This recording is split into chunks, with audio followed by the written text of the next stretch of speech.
It's the Scrapbook of Hillbilly and Western Stars from 1953. Webb Pierce, Jimmie Rogers, Lulu Bell, Scotty, Charles McDill, Red Foley, Johnny Bond, Ray Lunsford, Eddie Kirk, Annie Lou, Eddie Arnold, Danny, Charlene Arthur, Chet Atkins, and Fred Kirby.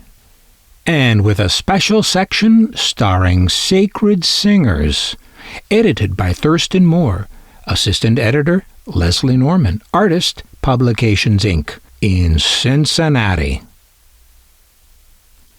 Jim Reeves was born in Panola County, Texas, on August 20, 1924. He began playing a guitar and singing folk songs at the early age of 6 years. However, Jim didn't give any serious thought to a professional career in singing in his growing up years. He wanted to be a ball player, and after leaving the University of Texas, he started playing professional baseball. An injury forced him to give up baseball, and he turned to radio, where he spent 5 years as an announcer and DJ before Faber Robison of Abbott Records discovered him and signed him to a recording contract. Jim is 6'1" and says, "A stranger to me is just a friend I haven't met yet." Jim Reeves. And here's little Jimmy Dickins. They say great things come in small packages, a theory heartily subscribed to by Jimmy Dickins fans, for this little guy, who stands a scant 4'11", is one of the most popular country singers in the business. As far as his fans are concerned, when Jimmy sings, he's a giant. Jimmy was born in Bolt, West Virginia, on December 19, 1925. He made his debut in radio at the age of 17, and his first big break came through radio station WKNX in Saginaw, Michigan. Jimmy is a member of WSM's Grand Ole Opry group in Nashville and records for Columbia Records. He's married, and his wife, Connie, is only 1 inch shorter than he. Mac Wiseman is one of Dot Records' foremost contributions to good old country music. Mac has been with the company since 1951 and has been turning out the hits since his first tune, "'Tis Sweet to Be Remembered," rose to the top. Mac was born in Cremora, if I'm saying that right, Cremora, Virginia, on May 23, 1925, and has spent all his life in his beloved Shenandoah Valley. He attended college in Dayton, Virginia. Mac and his popular band have appeared in Shreveport, Louisiana with the Louisiana Hayride group and are currently appearing at WRVA in Richmond, Virginia, making personal appearances throughout the surrounding territory. Mac is married and has 3 children. Bonnie Lou.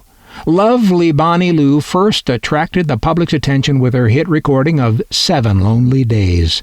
She's followed up with one hit after another, and within 1 short year, Bonnie Lou has become one of the top girl singers in the folk field. The lovely King star originally started out to be a serious violinist and studied hard for 5 years. At the age of 11, however, she decided she liked the guitar more, and her mother bought a guitar for her from a local pawn shop. Bonnie wasted no time in mastering the instrument, and by the age of 13, she had her own radio show.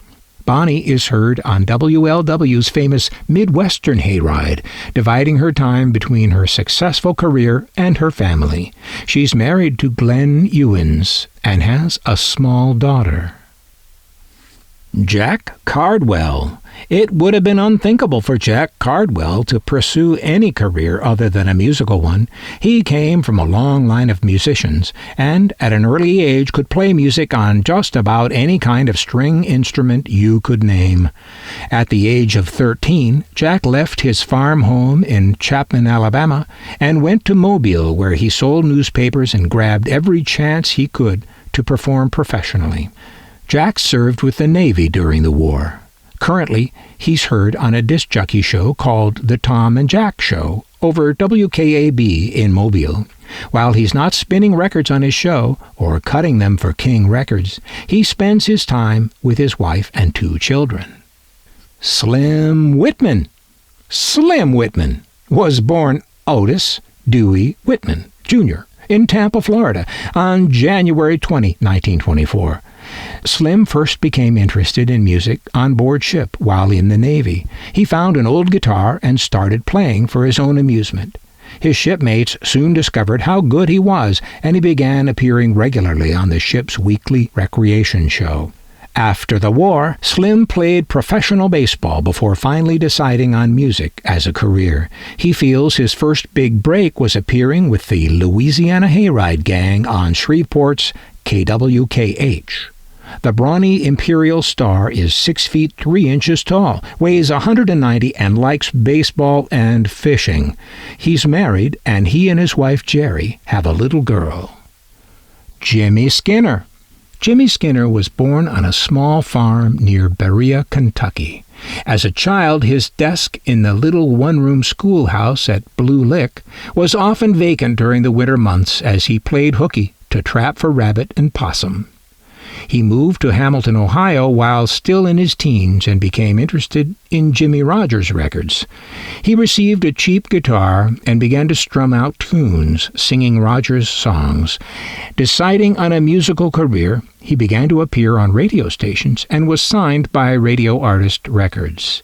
He owns a large mail-order record shop in Cincinnati, specializing, of course, in country records.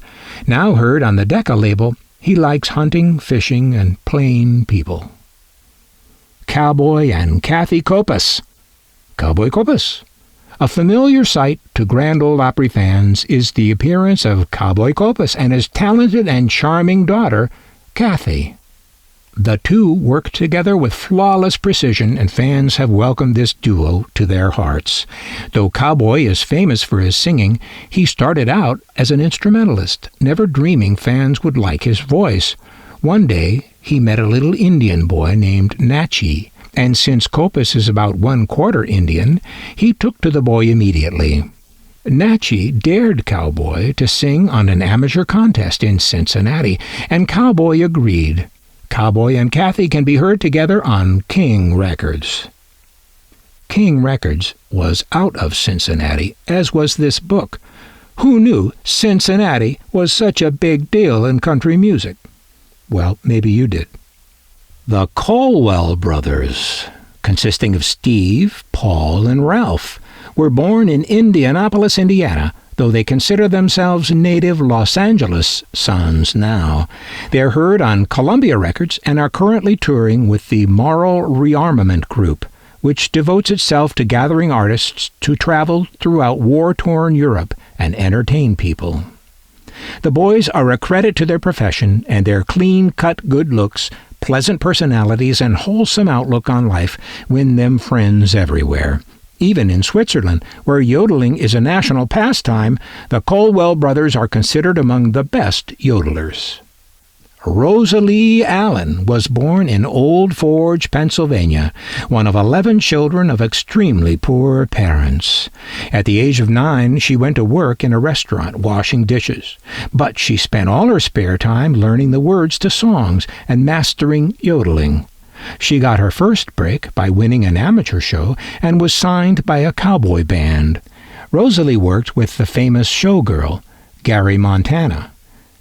Showgirl, Gary Montana, okay. Yeah, and finally settled in New York. She has her own disc jockey show, Prairie Stars, on station WOV in New York.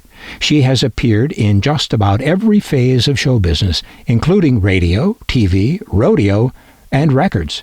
Her sweet, high voice can be heard on the Victor label. Ernest Tubb, equally known as the Texas Troubadour, was born in Crisp, Texas, and grew up in Ellis County, deep in the heart of the cattle country. Ernest's childhood idol was the late Jimmie Rogers. In later years, Jimmie Rogers' widow presented Ernest with Jimmie's guitar because she felt he was best qualified to continue the Rogers style of folk ballads. Ernest first entered radio professionally through station KGKO in Fort Worth, Texas, in 1941, though he had made radio appearances prior to that. This Decca star is an old hand on the Grand Ole Opry, and each Saturday night Opry fans crowd into his record shop where they are treated to an impromptu show by Ernest and his guest stars. He makes his home in Nashville with his wife and children. And I have personally seen Ernest Tubb on the Grand Ole Opry many times and visited the record shop. Charlie Gore on the King label is another youngster who's shot to fame within the past year. Charlie is one of the stars on WLW's Midwestern Hayride in Cincinnati. He was born on October 4, 1930, in Chapmansville, West Virginia. He has a soft southern drawl to prove it. While still in high school, Charlie made a name for himself appearing on radio programs at WLOG in Logan, West Virginia. The well-built 6-footer is an outdoor type, and while his busy schedule of radio, TV, and personal appearances permit little time for relaxation, he occasionally finds time to fish, hunt, and swim. He's married to the former Gloria Ann Turner and has a small son, Jerry. Skeets McDonald. Talented Skeets McDonald was born and raised on a farm in Rector, Arkansas. As a child, Skeets loved to play his guitar and sing, and every night after supper he would rush in and practice. His promising career was interrupted by World War II, and Skeets enlisted in the United States Army.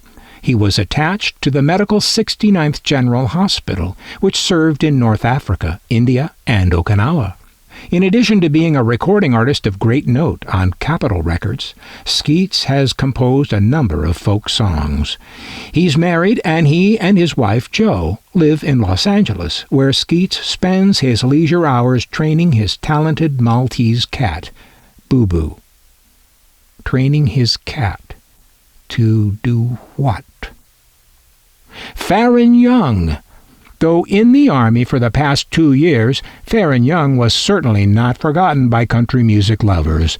Fortunately, he was able to make an occasional appearance on the Grand Ole Opry, and Capitol still released his records. Faron was born February 25, 1932, in Shreveport, Louisiana, and he got his most valuable radio experience by appearing with the city's famed Louisiana Hayride outfit on KWKH. Faron is 5 feet 8 inches tall, weighs about 152, and is still single.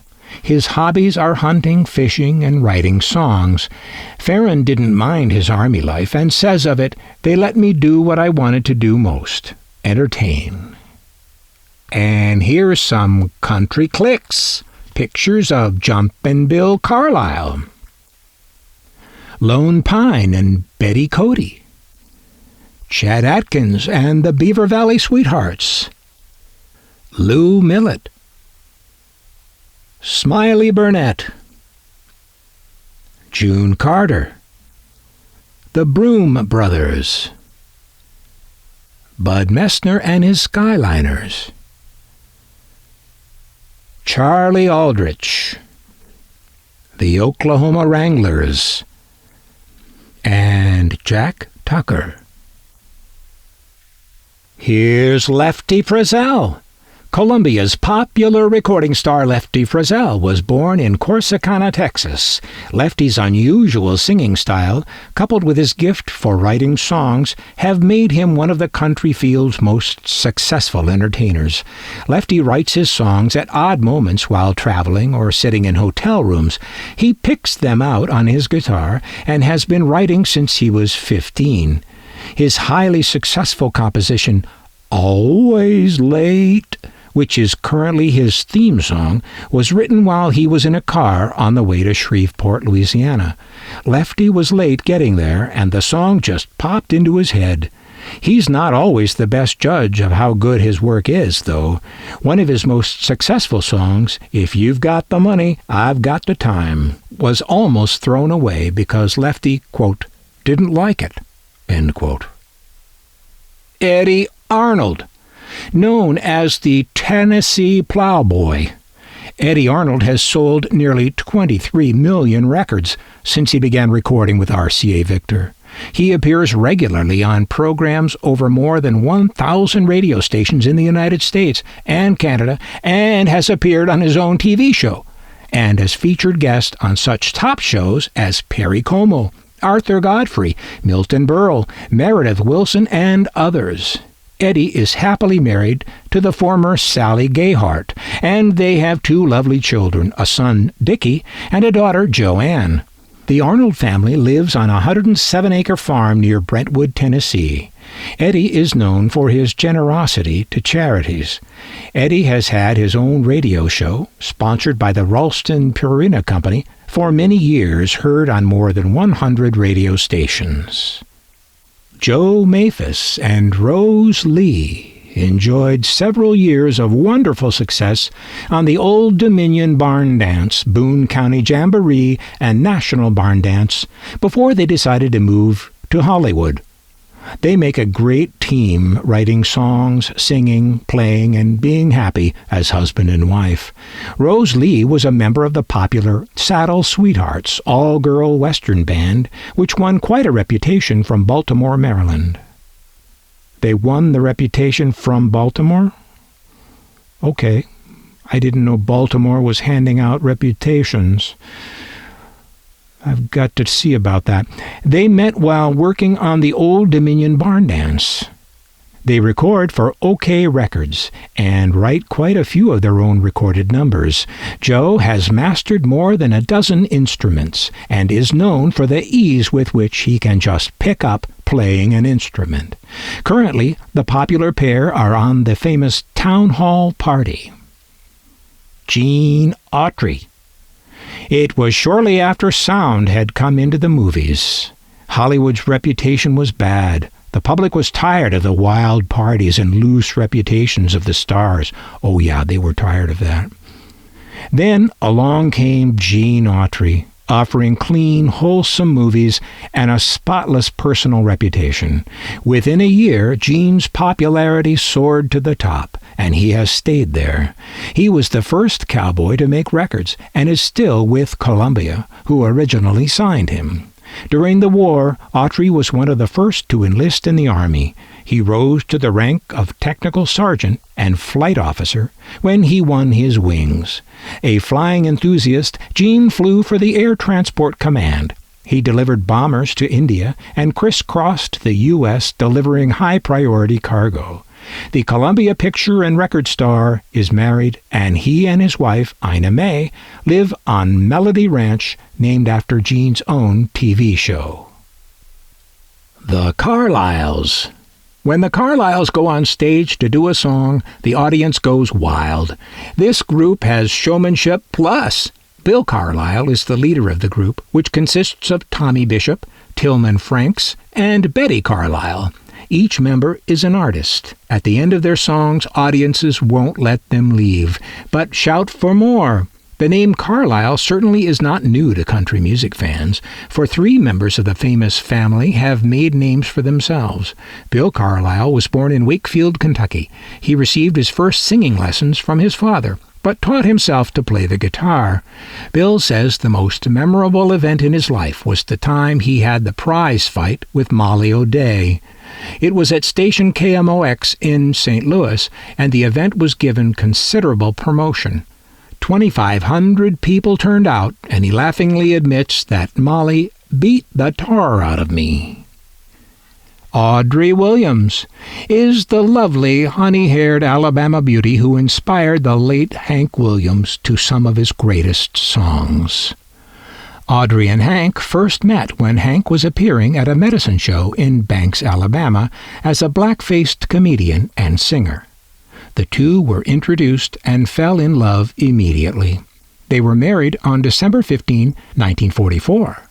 Hank was just another country singer waiting for the big break, and Audrey gave up her own singing career to make personal appearances with him, book dates, sell tickets, and help Hank become the great artist that she knew he was.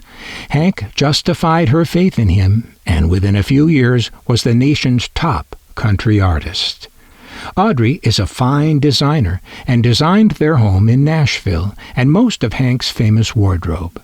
She's making personal appearances across the country currently and can be heard on the MGM and Decca record labels. Hank Lachlan is a native of McClellan, Florida. At the tender age of 10, Hank started singing, playing the guitar, and writing songs, and soon after his high school graduation, he started singing for WCOA in Pensacola, Florida. Hank is 5 feet 11 inches tall and weighs 165 pounds. He has blue eyes and black, wavy hair. Hank is married, and he and Willa, his wife, have 3 children, Margaret, Maurice, and Beth. Currently, Hank is recording for both Four Star Records and Decca Records. He's heard on KTLW in Texas City and KMCO in Conroe, Texas. Hank's hobby is one of the most interesting in the business. He collects old phonographs and records, and his collection is one of the finest in the country. Goldie Hill is a little gal from Texas with as much talent as she has beauty. And partner, that's going some. Goldie is the baby of the Hill family and was born in Karnes City, Texas in 1933. Her professional singing career came about in an unexpected way. Goldie and her mother went to Nashville, Tennessee with one of Goldie's brothers, a recording star in his own right. They were watching Tommy record, and during a lull in the session, Goldie picked up a guitar and started singing. That one song was enough to convince Decca that they had a real find in Goldie. The lovely lass is 5 feet 4 inches tall, weighs 129 pounds, has blue eyes and brown hair, and is still single. Recently, she signed with the Grand Ole Opry, and her latest hit, Yesterday's Girl, is on the Decca label. Thus concludes Part 1 of the Scrapbook of Hillbilly and Western Stars. If there's enough interest from this Part 1, there will be a Part 2 and or 3. But we'll see how it goes, folks. Thanks for watching.